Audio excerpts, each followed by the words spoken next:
Hi, welcome to A Cake on Life. Today I'm going to show you how I make my sugar peonies using FMM's Easiest Peony Cutter.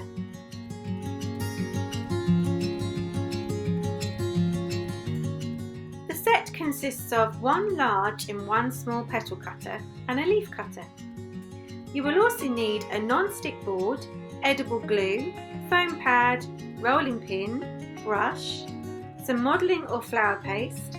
If making a coloured peony, it's effective to have two shades of the same colour.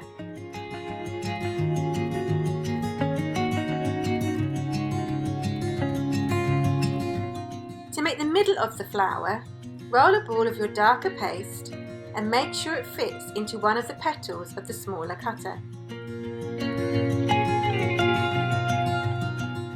Use the edge of one of the petals to emboss onto the top of the ball. This will look like closed petals.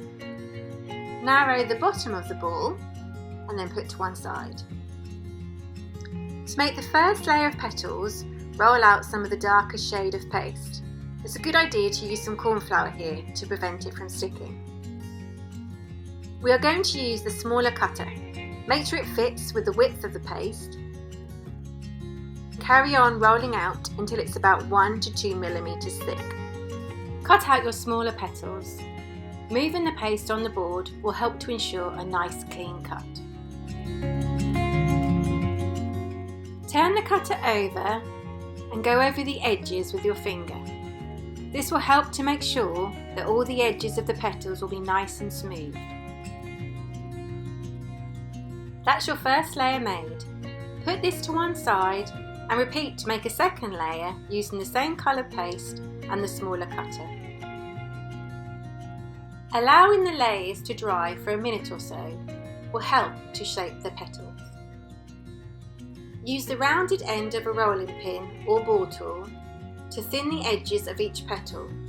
The rolling pin is half on the foam pad and half on the paste.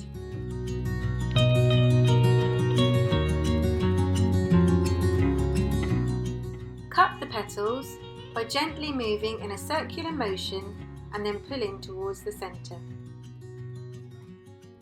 Turn the paste over, add a little cornflour if it's sticky, and then cut the other petals.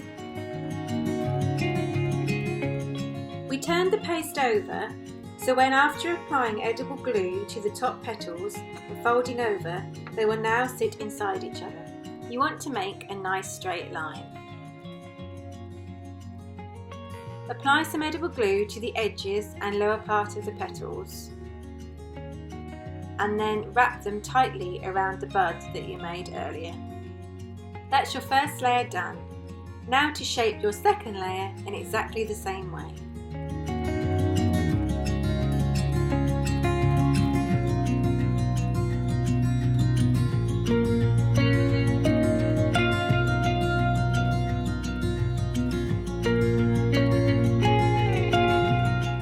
Apply the second layer from where the first layer finished. Now make the third and fourth layer in exactly the same way, but using the larger petal cutter and the lighter shade of paste.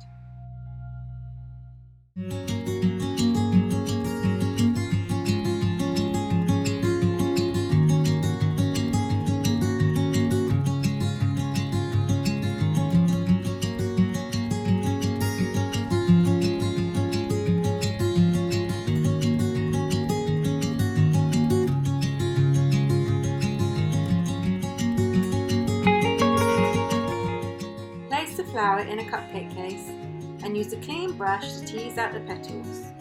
Once you're happy with the shape of your flower, leave it to dry. The case will help it to hold its shape. To make your leaves, roll out some green paste to 1 to 2 millimeters thick and cut out your shape using the leaf cutter.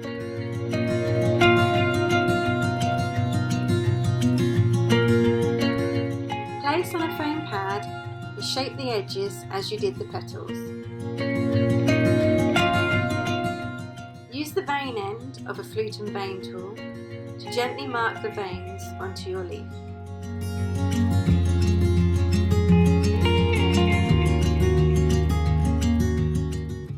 the leaf on a spoon to further create a leaf shape and leave to dry.